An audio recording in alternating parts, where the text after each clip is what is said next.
Hello, Narnach here. Welcome back to the Fall of Dungeon Guardians. So last episode we parked a certain elite guy here. So this episode we immediately start off with an encounter. Okay, we are now close enough to hit him, so we can actually just fully open fire with all weapons. We're gonna hold off a little bit on the thunderclap. Not even the thunderclap, actually just go straight for a rend.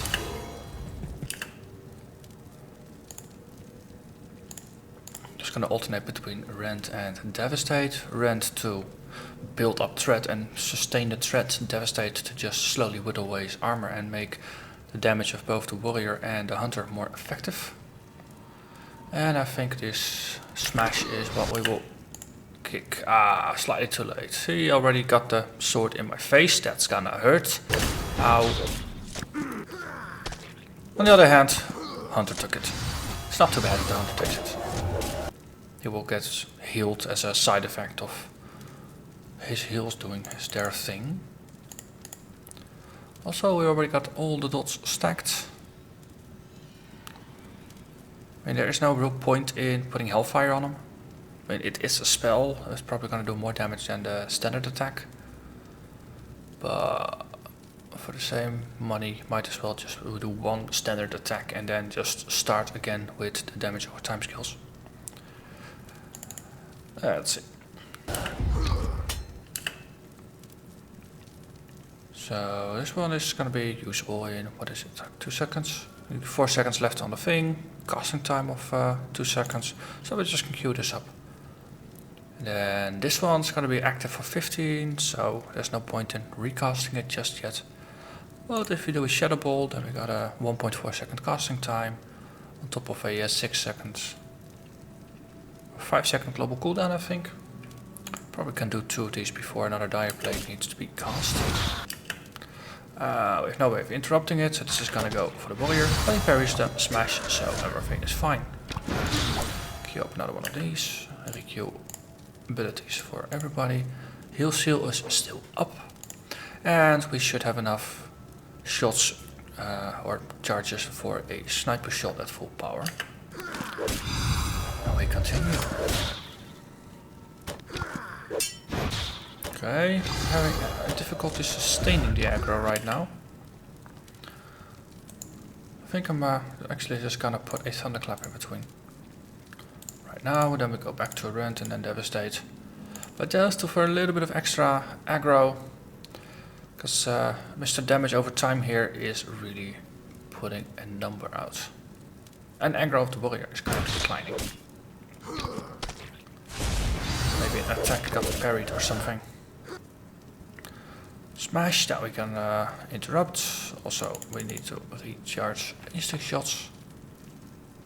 I think we just cast one of these, didn't we? Did we miss with it? Let's recast.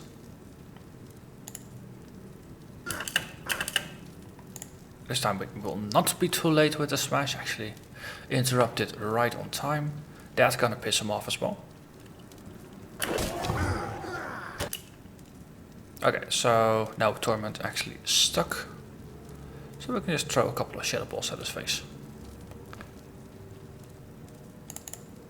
Suck. Okay, so the Necro Seal still got 3 seconds remaining. And it's gone, so let's apply it. Also, someone stole aggro from our warrior. Let's not do that, shall we?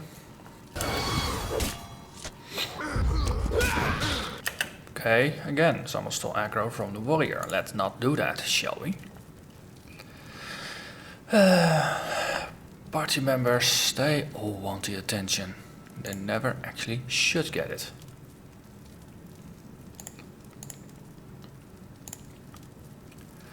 Let's see, one more, then we can just do another cycle of damage over time effects. And I suspect the enemy is going to be dead before everybody is done casting.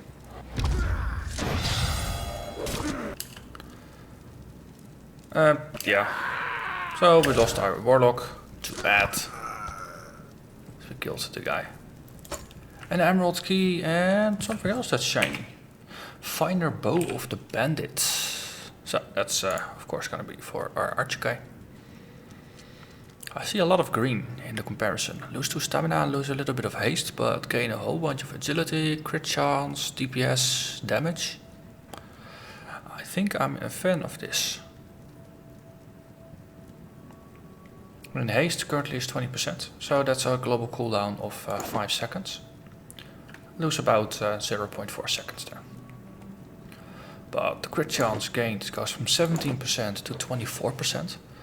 So that's a 7% extra chance to crit. And if you remember in the talent tree, we picked up this hardened steel. So anytime we do a crit, we cause the target to bleed. So the more often we crit, the more often that bleed actually kicks in. And especially against groups, if we're doing double shots and volley of arrows, we are gonna hit a lot of enemies with bleeding effects that way. So I think the crit chance bonus is actually a pretty nice addition here. So thank you, Mr. Knight, for this lovely, lovely gift.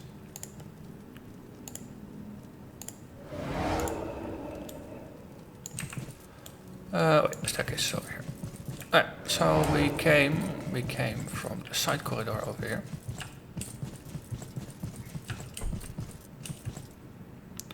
And yeah, we are back in the room where we were. Just waiting for a quick save. So at least I have the healing state locked in.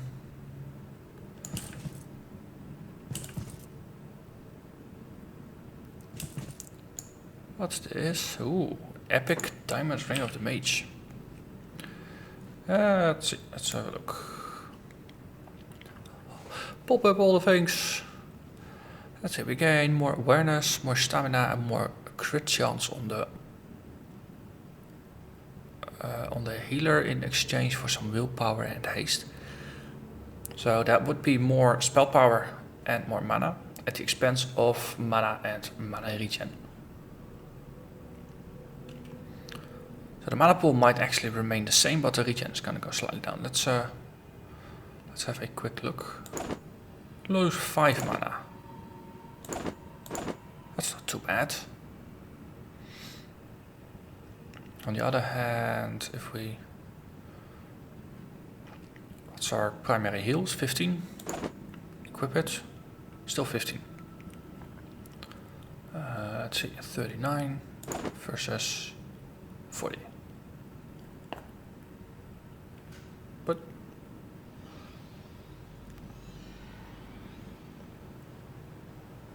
I actually lose damage.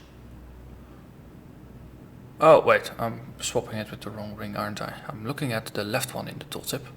That's probably gonna be the right ring here. Wait, this is awareness. This is willpower. Okay, so if I take this one off and then put it in.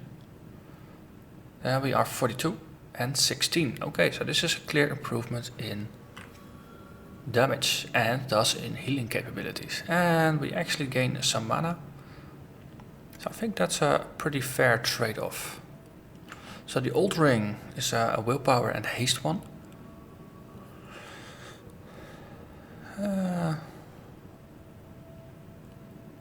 I don't think I want to actually trade this for anyone. I mean, willpower is a bit of a secondary stat.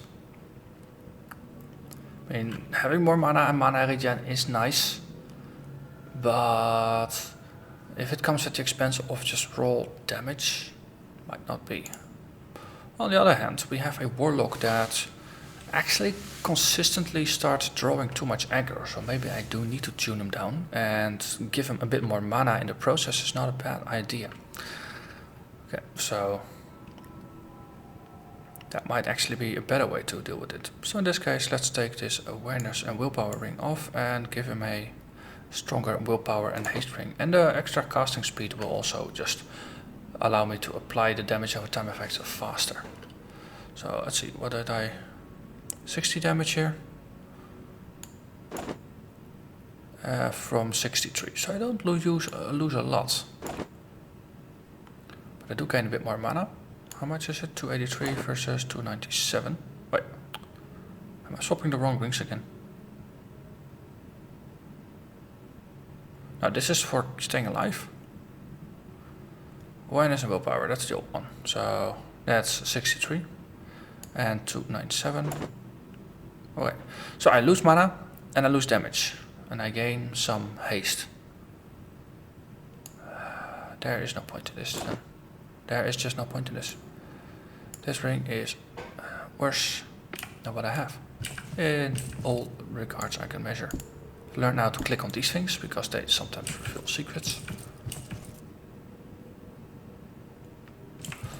Look, it's a bedroom. Heavily guarded bedroom actually.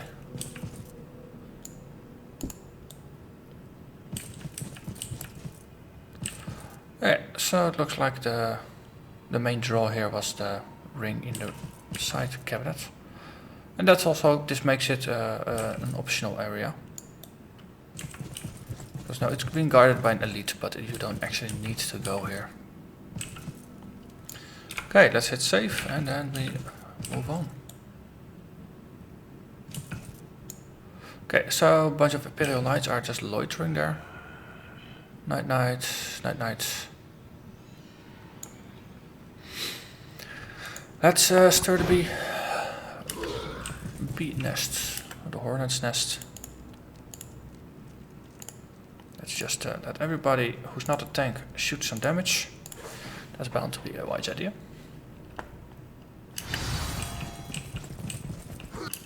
Okay, shield bash.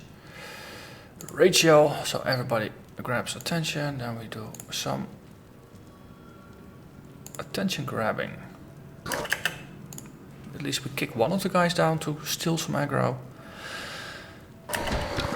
And then we are disabled as our tank for a bit. So smash. Okay, of course, that's gonna be an interrupt as well. Actually, I probably shouldn't interrupt the one of the first shield bashes. I should wait and then interrupt a smash. That's gonna have a lot more impact in terms of just damage mitigation. Let's see, queue up the soul suck.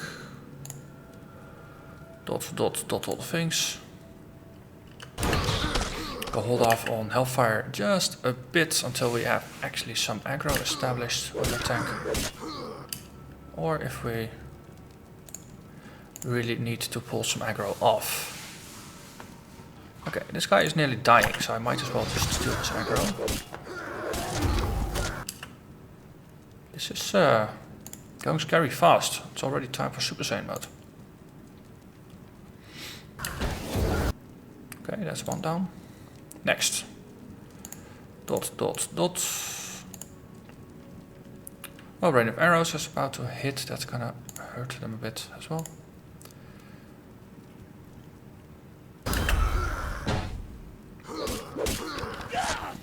Gee. They really dish out numbers against guys that don't really know how to defend themselves, unfortunately. So nobody's actually paying attention anymore to you. That's bad. That's very bad. Especially since they shouldn't be paying attention to you. I might actually lose my warlock in this fight. Oh, not all the things.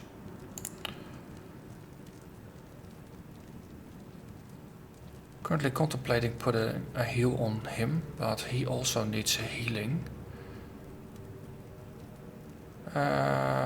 Okay, we got aggro back where it is. Let's for now not interrupt the natural order of things and hope we can just heal him with off heals. So 0.5 seconds till we can kick someone, which is going to be a necessity. And I'm just gonna cycle Thunderclap and Rend for now, just to pull maximum aggro. We can queue up another volley of arrows after the next couple of shots. Off heal hit him, that's gonna help with dealing with these rips. Otherwise this is going to get very rippy.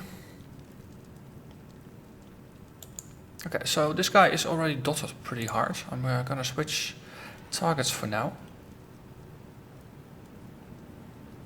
So I can just reapply my dots.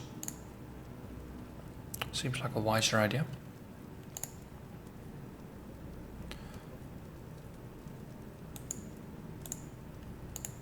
So I think the archer got interrupted or something, since he's got full charges. Okay, so the charges are now gone. Yeah, then we need to shoot two double shots and then a volley of arrows. Doesn't really make a lot of sense otherwise. Come on, come on. Don't die on me. Shield bash, yeah, that's gonna be some interrupting, sure. Okay, we lost our tank, we lost our warlock. I think it's time for to repeat our strategy of last episode.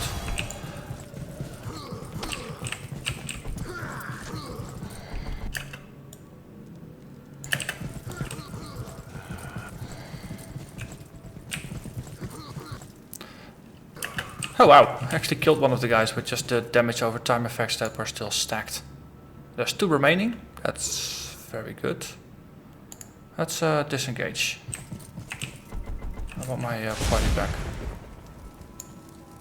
Said let's disengage. Stop casting, you. There's no targets, why are you guys trying to cast? Really? Sit down, meditate.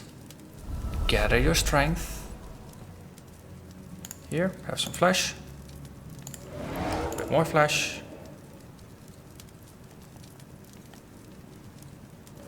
So amazing what a necromancer in the party can do. Lost an arm. Here, have a new arm.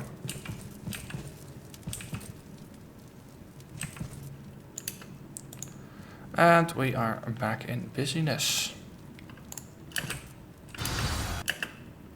So, Thunderclap. Rend. Back to Thunderclap. Shield Bash, yeah, sure, just let it wash over me. Oh, I'm gonna target the healer. I don't think I can let you do that. So, you shoot a warning shot at one guy. And the other guy we can send a taunt at. Then we go back to the main guy. I'll stack some dots. Some damage over time effects. There we go. Smash, let's interrupt that one. At least one ball hit and the other one we interrupted. In exchange for a fair bit of aggro, which is not to be underestimated. Okay, 35 life remaining and all the dots have been stacked. Time to switch targets. And finish the job. Also the other guy is just gonna die, so I might as well do a sniper shot here. And then continue building single target charges. This is just one guy, so I might as well just do a Thunderclap followed by Rend. That's good enough. See, we killed him. There's no way he could not have died. There's way too many debilitating effects were active. And he is just gonna die as well. Excellent. And they even dropped loot. Silver Amethyst, Ring of the Fever Flare. Awareness and haste.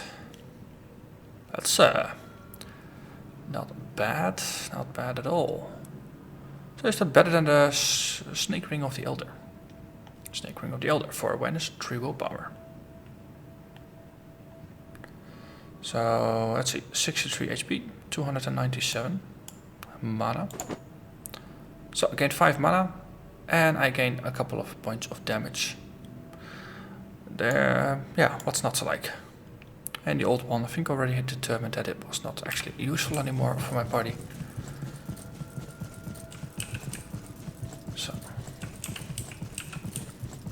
So once again, either I just initially started this fight off on the wrong footing.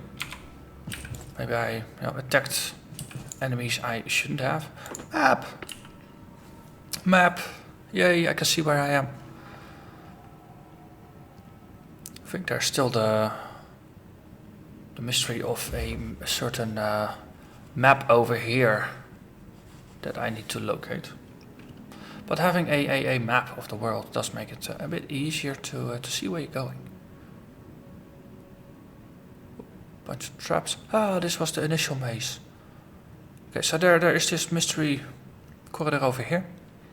There is something over there, and there seems to be like a double wall or a barrier in the way. But with the map, it might be easier to spot where things are. So I think another treasure hunt might be coming up soon.